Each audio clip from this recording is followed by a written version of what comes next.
Belachara offers seniors beautiful apartment living.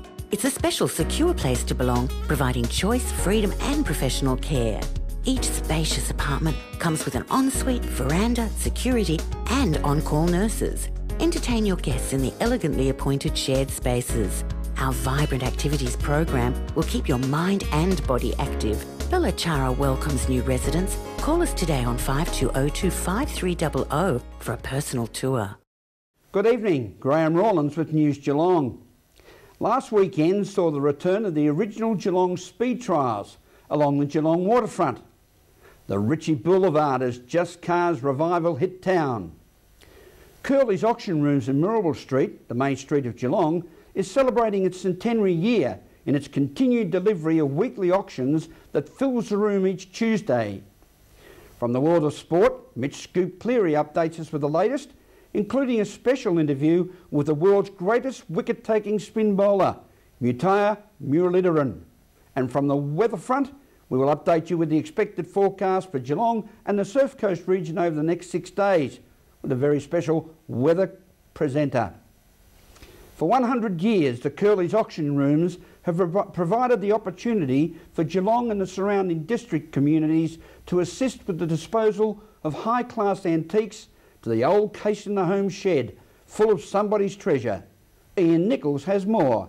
This is Curly's Auction Room in Mirabel Street, Geelong. It's been here for more than 100 years. People have been buying, selling, I guess even swapping from time to time. It's the place to be on a Tuesday morning. There are 2 rooms operating. Out the back they start at 9, and right here about 1 o'clock in the afternoon they start with the lovely antiques and collectibles. And we're talking with their chief auctioneer, Richard Howells. This is an icon of Geelong. Curly's Auction Room, been going more than 100 years. How long's your association with this organisation? 32 years this year.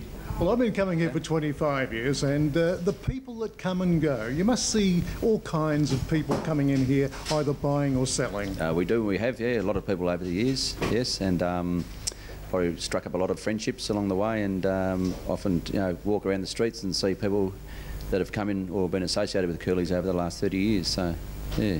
Now, today is a bit of a special day because it's your antique auction at 1 o'clock. This place will fill up. What kind of people come and buy these particular items? Well, a lot of people from around Geelong and the local areas, but also we get dealers from the other side of Melbourne, or Melbourne, Ballarat, right through down to the Western Districts. And people that like old things and collect old things, they have an interest in what we have to sell. So, yeah, people tend to come out of the woodwork, so to speak, when the antique sale's on. Well, we've been out the back today and had a look around there. That's a regular auction every Tuesday morning, and you do get a good crowd. Have you noticed any change in the last, say, decade, the numbers coming in or the number of items you would auction in one day? Definitely the number of items is less than we used to sell. That's probably due to the fact that a lot of furniture now isn't recyclable. The cheap furniture that's coming out of China, you buy that and 5 years later you don't take it to Curly's to sell, you throw it out and you buy more again. So that's changed things a bit, but it's been a big push to knickknacks and collectibles and weird sorts of things. Retro furniture that's sort of 50s, 60s and early 70s, that's become quite popular, and we've seen a big influx of people, especially from the mill markets. The mill markets, as you know, are in Geelong. There's 2 or 3 in Geelong, and lots of stallholders there, and a lot of them come and buy things. So little knick-knacky things and wrought iron, and a lot of 60s and 70s related pieces have certainly gone up in price. So that's been probably the last 5 to 8 years. I know you've told me not to bother bringing in my Jim Neighbours or Kamal records, politely of course. Now, getting to the real nitty-gritty, Richard, today, what sort of items have we got here? For example, Lord Calvert here.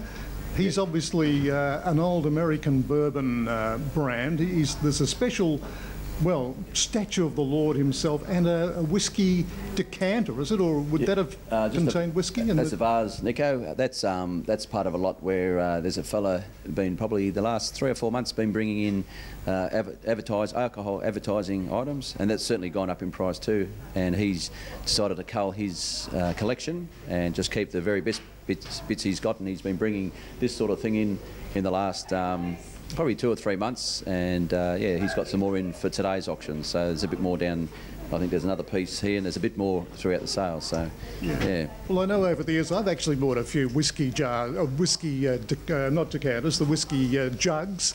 Do things come and go in popularity? Certainly do.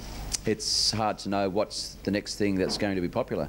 If you look at furniture, when I first started here, the 70s greens and oranges and Laminex tables and chairs were on their way out. I started here in 1980, so that sort of 60s and 70s stuff was on its way out, and through sort of the middle to late 80s, that was finished. So that's all gone.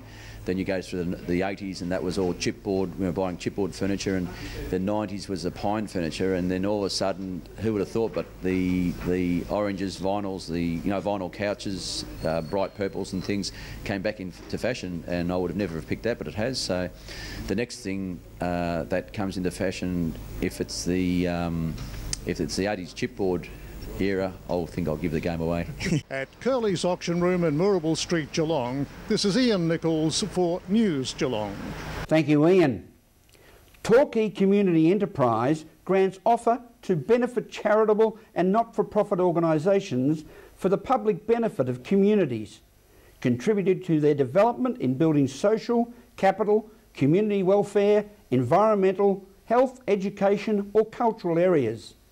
Ian Nichols reports. We're at the Wyndham Resort in Torquay, where the Torquay Community Enterprise is receiving its Christmas grants tonight, thanks to the cooperation of the Bendigo Bank and their wonderful organisers, who see that community groups here get looked after twice a year. And we're talking with the chairman of the Torquay Community Enterprise, Dean Webster. Twice a year we hand out grants to worthy community groups and organisations, and this is one of our main celebrations because it's a bit of a festive season, and certainly giving money to the community is a good occasion to do this. Well, you're sort of playing Santa Claus tonight, but as you say, you do it twice a year, and it's a very worthwhile enterprise. It helps the people get out to the community and make things happen. It is, and we work in conjunction with the Surf Coast Shire's community grants, and some that may miss out with the Surf Coast Shire, they've got an opportunity of getting grants with us, and vice versa. So we've given out $100,000, nearly $100,000 now, and I think it's a fantastic avenue to fund these worthy groups that may not have a chance of getting funding anywhere else. Well, we've heard the representatives get up tonight and tell us what they're going to do with the money, and it seems to be going to the very root of community causes, doesn't it? It is. It is all hands-on, down-to-earth community groups, and yes, they're worthy of funding, and look, they may not be able to do what they want if organisations like us don't fund them. Well, it's just a matter of getting in contact with the Bendigo Bank and making yourself known. Robert Harris, the manager here in Torquay, he will look after people, I'm sure, if they want to be part of the community grants. Yeah, that's right. We advertise twice a year to community groups that want to apply for a grant, but the way our majority of our funding is from the Bendigo Bank, so we encourage people who bank with the Bendigo to link their accounts to the enterprise or open a new account with the Bendigo Bank, and it costs nothing to the client. It's just a percentage of the bank's profits goes to the enterprise. We've been doing it now for about 5.5 years, and tonight actually sees us exceed about $100,000 in grants to community projects within the Torquay community. So it's a great night. It's always a good night. It's always a good night handing out money. Isn't it? You're playing Santa tonight. It's so close to Christmas. Yeah, we do it twice a year, so it's as I said, I mean, it's one of the benefits, I suppose, of the community enterprise is getting community groups together twice a year and to hand out money. And as you could hear tonight, that the groups were very appreciative of the funds, and they're all going to very worthy causes. Well, it's such a wide-ranging number of grants. There's sport, there's community, there's all kinds of people involved, and they make themselves known, obviously, to put their hand up. Well, they do. I mean, as I said, we call for grants twice a year. We do it through our website and also through the branch, but generally they're through the website. The community directors or the directors of the community enterprise are spread throughout the community.